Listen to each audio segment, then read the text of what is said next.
خاندان بنو ہاشم میں بھی پروردگار عالم کچھ انتظام فرما رہا تھا کہ کس طریقے سے اس عظیم شخصیت کی آمد ہوتی ہے۔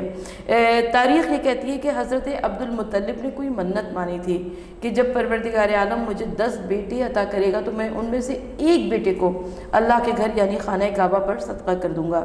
اب 10 بیٹے تھے، اس میں سب سے زیادہ خوبصورت حضرت عبداللہ یعنی اللہ کے رسول صلی اللہ علیہ وآلہ وسلم کے والد گرامی تھے۔ آپ کا حسن و جمال دیکھنے والوں کی نگاہوں کو خیرہ کر دیا کرتا تھا۔ اب حضرت عبد المطلب نے جب قرعہ نکالا 10 بیٹوں میں سے تو حضرت عبداللہ کا نام آیا۔ حضرت عبداللہ کا جب نام آیا تو ظاہر ہے ایک گھر میں قیامت آ گئی، کوہرام مچ گیا، رونا پیٹنا مچ گیا، بلکہ تمام مکے کی سرزمین پر یہ نوجوان اس قدر محبوب تھا لوگوں کے دلوں میں اس قدر گھر کیے ہوا تھا کہ لوگوں نے کہا کہ نہیں اے عبد المطلب دوبارہ قرعہ نکالیے، کئی مرتبہ قرعہ نکالیے۔ آخر میں یہ طے پایا کہ ایک جانب حضرت عبداللہ کا نام قرعہ میں ڈالا جائے گا اور دوسری جانب اونٹوں کی تعداد کو بڑھایا جائے گا، یہاں تک کہ 100 اونٹوں تک بات پہنچ گئی۔ اور جب 100 اونٹوں تک بات پہنچ گئی تب حضرت عبداللہ کا نام قرعہ فال میں نہیں آیا بلکہ 100 اونٹوں کا نام آیا۔ بس یہی وہ وقت تھا، یہی وہ مقام تھا کہ جب حضرت عبد المطلب نے 100 اونٹوں کی قربانی پیش کی راہ الہی میں، اور حضرت عبداللہ کا فدیہ قرار پائے یہ 100 اونٹ۔ اور کہتے ہیں کہ اس دن مکے میں صرف انسانوں کی دعوت نہیں تھی بلکہ پرندوں کی بھی دعوت تھی، چرندوں کی، جانوروں کی بھی دعوت تھی، اس لیے کہ 100 اونٹوں کا گوشت تھا اور اسے راہ خدا میں قربان کر دیا تھا حضرت عبد المطلب نے۔ تو حضرت عبداللہ ایک ایسے نوجوان تھے کہ جن کا چہرہ، جن کی خوبصورتی، جن کا شکل و شمائل، جن کی پاکیزہ نوجوانی، جن کے انداز اور اطوار ایسے تھے کہ جو مکے کی سرزمین پر ان کو سب کی نگاہوں میں محبوب بنائے ہوئے تھے۔ تو یہ کیسے ممکن ہے کہ جب تمام مکہ محبت کرتا ہو تو اپنے ہی گھر کے افراد ان تمام خوبیوں سے واقف نہ ہوں۔ تو اپنے گھر کے افراد بھی یعنی خاندان بنو ہاشم میں بھی حضرت عبداللہ کا بہت چرچا تھا۔ اور یہ خاندان جیسے کہ آپ نے خود تواریخ میں پڑھا ہوگا کہ حسینوں کا خاندان ہے، قمر بطحہ اسی خاندان میں ہے، قمر بنو ہاشم اسی خاندان میں ہے۔ تو حضرت عبداللہ کے حسن و جمال نے مکے کی سرزمین پر بہت ساری لڑکیوں کے دل میں یہ تمنا تھی کہ حضرت عبداللہ کی وہ بیوی بنے، لیکن پروردگار عالم نے منتخب کسی اور کو کر رکھا تھا کہ حضرت آمنہ بنت وہب کہ جو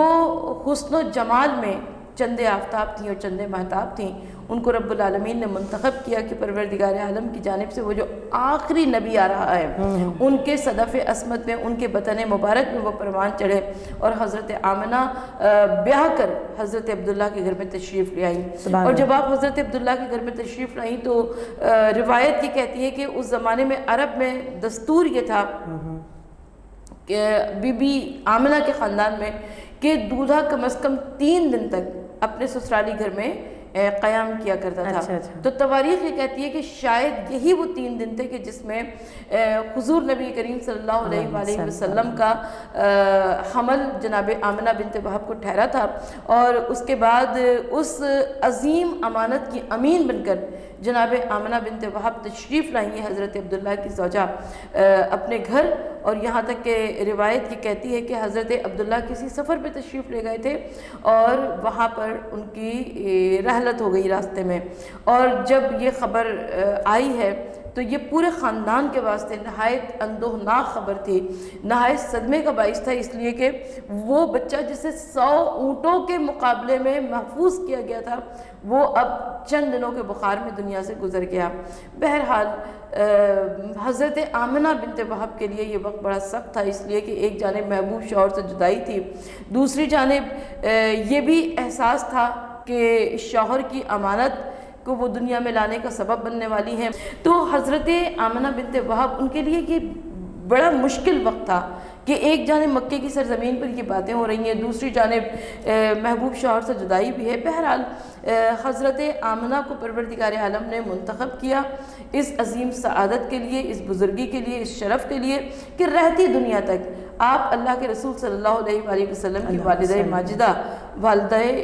مبارکہ قرار پائیں۔ بہرحال روایت یہ کہتی ہے کہ جب حضور نبی کریم صلی اللہ علیہ وآلہ وسلم کی ولادت کا وقت آیا تو تواریخ یہ کہتی ہیں کہ آپ ایک حجرے میں موجود تھیں. آپ نے اپنی والدہ سے فرمایا، کہا کہ میں چاہتی ہوں کہ حجرے میں جا کر کچھ دیر اپنے شوہر کو یاد کروں، اپنے شوہر کی یاد میں گریہ کروں. اور آپ کی والدہ نے کہا کہ بیٹی بے شک تمہارا شوہر اس لائق تھا کہ تم اس کو یاد کرو اور اس کے یاد میں گریہ کرو.